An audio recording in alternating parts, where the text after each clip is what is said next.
welcome back to Linda's Pantry. And as you can see, it's another canning session, which I know so many of you really enjoy these, and I personally watch a lot of canning videos. And what I want to say first of all is, if you're new to canning, even if you're not, please refer to an approved resource like the Ball Canning Book, or the government has an approved website on safe procedures, and then use a lot of common sense in the process.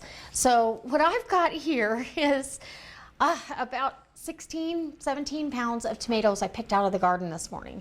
And I've got these 2 bags of peppers, and these are out of my garden. I've got a couple of the banana peppers. I've got holy moly peppers, which are spicy, serrano peppers, spicy, Anaheim mild. So what I thought I would do, since I need to use up both and put this back, my husband goes through salsa like it's, I don't know, ketchup.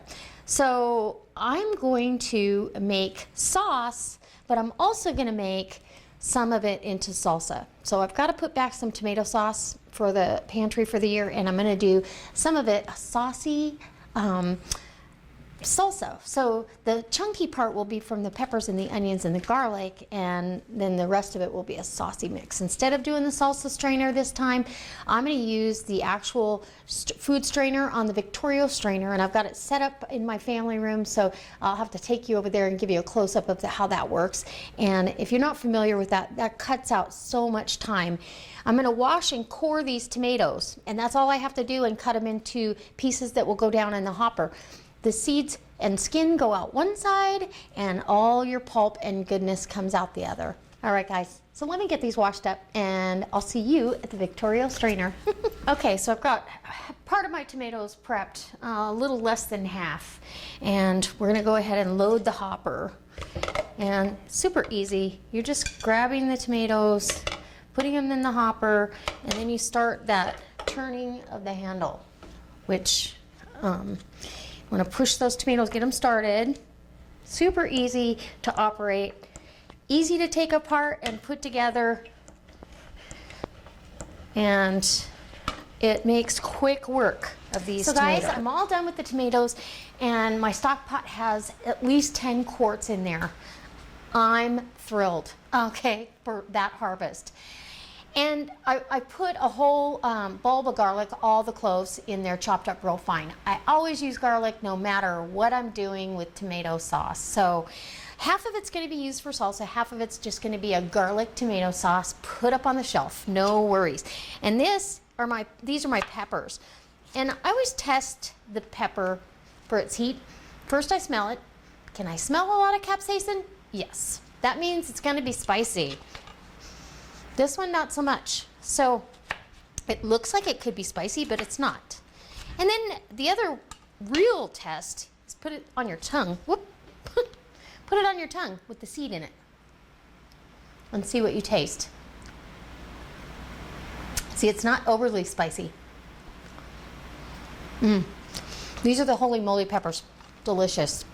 They just have a great pepper flavor. Oh, there's the heat. Never mind. I found it. Okay, those are spicy. We're gonna make some spicy salsa. And, whew, okay. Just a little wonky at the end. So, for the rest of the peppers, because there's no way I can use up all these peppers, they're way too hot, and it would be a pepper salsa, not a tomato salsa. We're gonna can pickled peppers tomorrow. So I hope it brings you back for that one. Woo, that's spicy. Okay, I'm gonna get some water, keep on cutting, and then I've got to chop up some onions.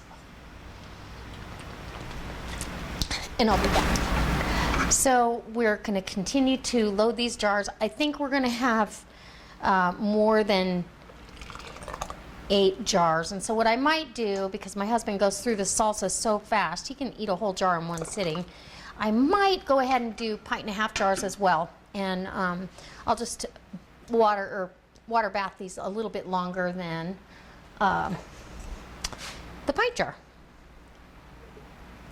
And it won't hurt either one to go the same amount of time. So wipe the rim of your jar, always, and then get yourself a lid. and a band, and there you are. Delicious. Going in the canner.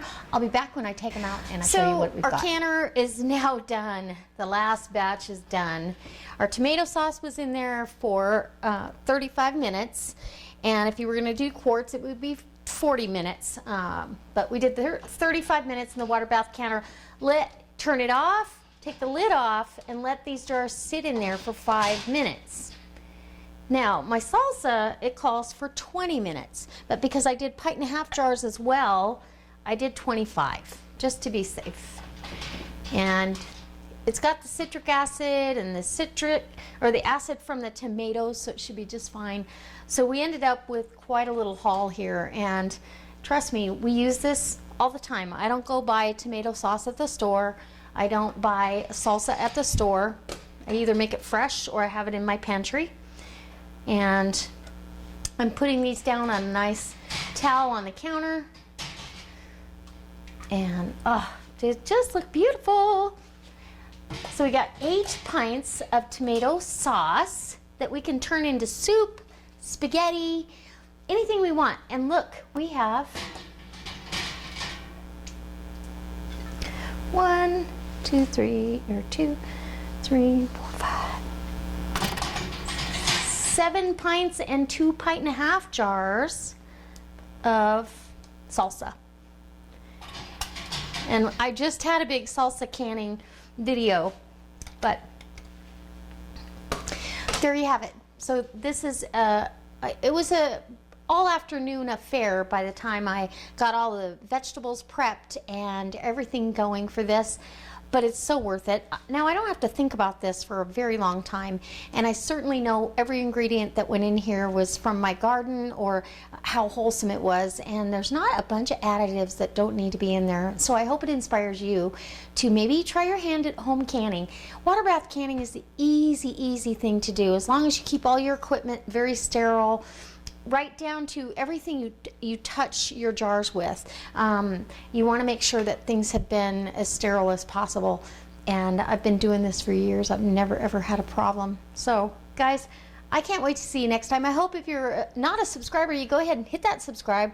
While you're doing that, just pop over and hit the like button and go down and check out all the links that I've left for you. I've got some awesome links down there.